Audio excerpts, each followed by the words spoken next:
Hello all, welcome back to Infinite Loop. So we had a review on 12 Pro Max in the last video. Today I'm going to make a comparison of 11 Pro Max with 12 Pro Max to know how much Apple has progressed and to know if it is worth for us spending more on 12 Pro Max. So let's start. So I have my old 11 Pro Max over here and the new 12 Pro Max. 11 Pro Max has got the curved edges on all four sides and is very handy, compatible to work with one hand.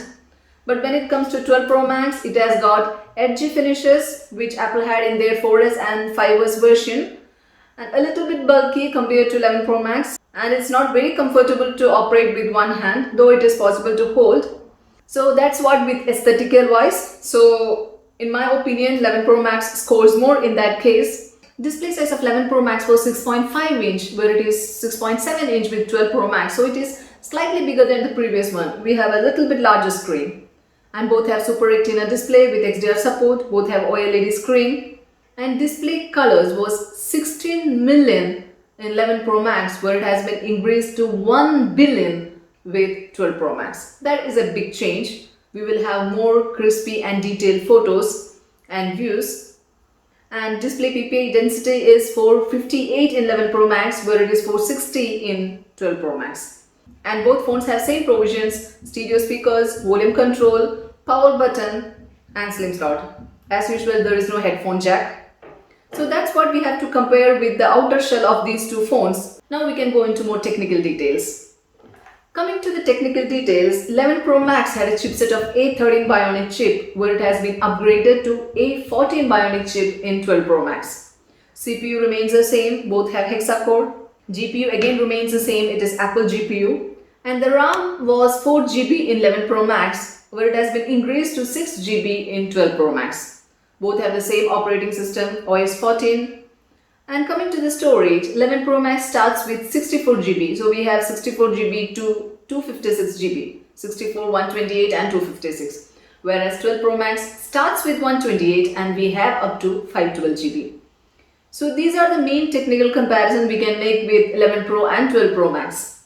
So now let's perform a small test on speed of these two phones. And I'll open Safari. 1, 2, 3, go.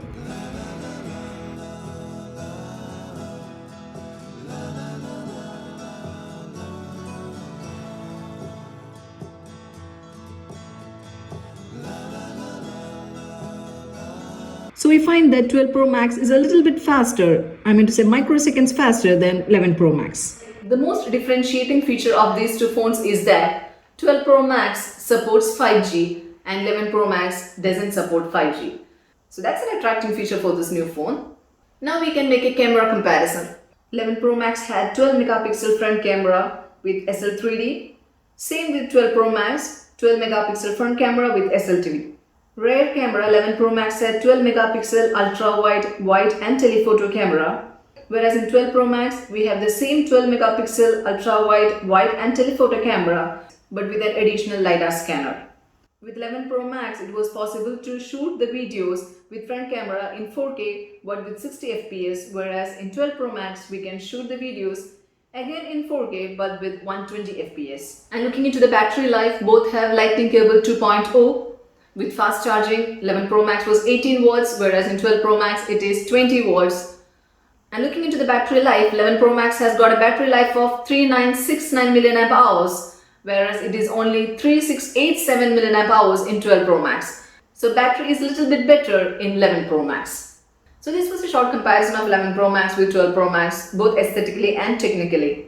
So the major difference we find is that 12 Pro Max supports 5G. But how far it is beneficial for us? Because 5G network itself is not available everywhere. So what we are going to do with this 5G support phone? If you do not have a 5G network support, by the time 5G is available everywhere, they should be releasing iPhone 13 or 14 or plus. And coming to the camera, there is no much variation, though there is a slight difference. The only difference I should say with the sensor shift. Yes, 12 Pro Max has got a sensor shift feature which will give us more stabilized photos and we can shoot in the Dolby as well.